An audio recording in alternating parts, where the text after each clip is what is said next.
Salut, c'est Soléa. J'espère que ça va bien. Alors, bienvenue au Dimanche Tarot. Une carte, une seule pour donner les énergies de la semaine. Si c'est la première fois que vous êtes ici, bienvenue. Je suis contente de vous voir. Si vous êtes là chaque semaine, je suis encore plus contente de vous voir, belle gang. Je vous rappelle que je fais des tirages en privé. Vous avez juste à m'écrire, puis on va regarder ça ensemble. On va se trouver un moment où les deux, on est disponibles. Puis en visio, on va faire ça. Puis on va tricoter un tirage qui va apporter de l'éclaircissement, de la lumière. En fait, du moins, je le souhaite. Je serai à votre service durant une heure entière. Et là, Dimanche Tarot, excusez-moi, je reviens. Dimanche Tarot, ça va être la semaine du 14 au 20 mars. J'ai changé mon setup parce que l'Internet n'était pas bon là-bas. Alors, bienvenue dans mon lit, dans ma roulotte, avec les rideaux jaune moutarde.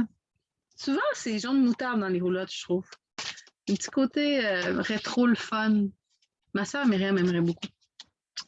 Et je vais tirer la carte bientôt, ne vous en faites pas, ça s'en vient, il faut juste que je me concentre. J'ai décidé de prendre mon vice-versa. Le vice-versa qui m'apporte tout le temps des petits défis, parce que c'est un nouveau jeu de tarot next level. Fait qu'on va voir ce qu'il va nous dire.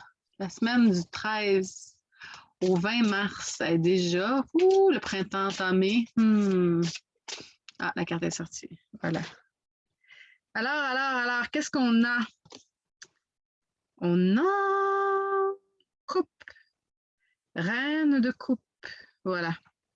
Donc, la carte de la reine de coupe, vous voyez? OK, on a la femme sur son trône, mais en fait, je l'ai pigée comme ça. Elle est tombée comme ça. Donc, elle était de dos. Et j'ai décidé, cette fois-ci, d'honorer le dos. Mais je vais quand même vous expliquer la reine de coupe, et après ça, on va aller voir qu'est-ce que le dos veut nous dire. Quand on a les coupes, je vous le dis tout le temps, c'est tout ce qui est relationnel, tout ce qui est rapport au cœur, mais aussi la relation qu'on a face à soi, pas juste la relation qu'on a face aux autres ou à la nature, c'est vraiment tout ce qui est rapport au cœur. OK? La reine, c'est celle qui prend soin, c'est celle qui est dans la bienveillance. On voit, elle a les deux pieds sur terre, et elle est sur une petite île avec l'eau qui est autour. C'est sûr, l'eau, c'est tout ce qui est les émotions. Fait qu'elle reste quand même bien centrée, bien posée au centre de cette île-là. Et quand on la regarde de l'autre côté, ce qu'on voit, c'est le trône. Donc, c'est la nuit, et là, on a le trône. Et ici, on a un pélican. Et sur sa petite île, il y a un paquet de coquillages qui sont là, des crustacés, qui se sont incrustés. Donc, comment je vois ça avec la carte de ce côté-là? Bon, le pélican, c'est un oiseau dans la mythologie sacrée qui représente un peu le sacrifice. Pourquoi? Parce qu'on dit que quand que le pélican n'a plus il n'est pas capable de trouver de la nourriture pour ses petits, il va aller genre s'auto-digérer son estomac. Il va recracher des bouts d'estomac à ses enfants. Bon, c'est un peu dégueu, mais c'est la notion de la mère qui vient puis qui offre, hein, qui est dans le sacrifice.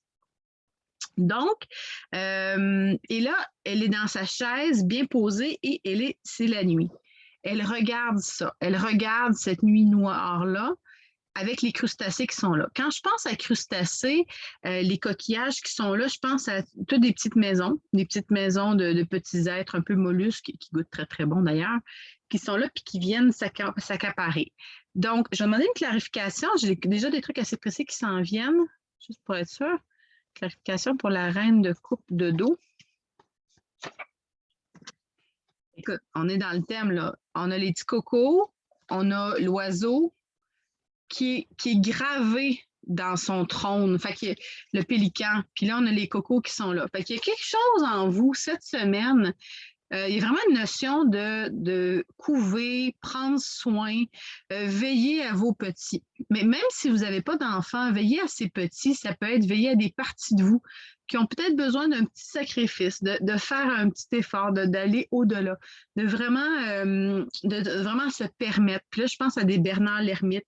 Donc, les maisons qui changent au niveau des mollusques, les œufs qui sont aussi des petites maisons. Donc, quelque chose qui me dit que par rapport à votre relationnel, cette semaine, vous allez sentir que vous avez peut-être envie de couver, vous avez envie de prendre soin, vous avez envie d'offrir une part de vous Mais ça reste, c'est pas quelque chose qui est néfaste, ça reste dans la bienveillance. Mais vous allez peut-être faire un petit sacrifice, peut-être donner un petit peu plus que vous donneriez habituellement. Puis c'est correct tant qu'on reste dans le prendre soin de soi d'abord. Donc, juste faire attention avec toute la notion de sacrifice. Tu sais, c'est trouver est où la ligne. Tu sais, je parle souvent de la ligne, tu sais, le chemin du milieu, comme dirait le Bouddha, le grand Bouddha. Où le chemin du milieu? Donc, oui, je m'offre, mais je fais attention à moi aussi. Puis, les petits coquillages, ça me rappelle vraiment la maison, l'œuf, la maison. Fait qu'il y a quelque chose aussi de nid. Prendre soin dans son nid, dans votre bulle, bulle de COVID. Ouais. Y a-t-il d'autres choses qui veut me parler par rapport à ça? Elle est quand même sur son île, puis l'eau est autour. Fait que même si c'est peut-être une part qui est un petit peu plus, une période peut-être un petit peu plus sombre, c'est pas nécessairement néfaste parce qu'il y a les étoiles qui éclairent, mais se rappeler que vous pouvez rester quand même au-dessus un peu des émotions, de pas vous faire happer, que c'est pas une genre une vague qui arrive, tu sais. Vous êtes comme sur votre île, puis là vous dites ah mes enfants ils ont faim, je vais leur donner un petit peu plus, je vais les couver, je vais prendre soin, je vais veiller à chacun. Puis il y a beaucoup d'œufs aussi, fait que peut-être la notion de choisir un projet aussi plutôt que de couver toutes les œufs. Tu sais, ça me rappelle un tirage que j'ai fait hier, mais ça va être lequel des projets que vous allez choisir dans votre couvage. Ouais. Il y a beaucoup de coquillages aussi. Tu sais, prendre soin de la petite maison, prendre soin de vous, prendre soin des parties de vous ou des enfants ou des gens que vous aimez autour de vous, tout simplement. Tu sais. Fait que je pense que cette semaine, il va vraiment y avoir quelque chose par rapport à la relation. Donc, prenez bien soin. Donc, c'est ça, contactez-moi si vous voulez un tirage en privé. Je vous envoie plein d'amour, plein de soleil et on se voit la semaine prochaine.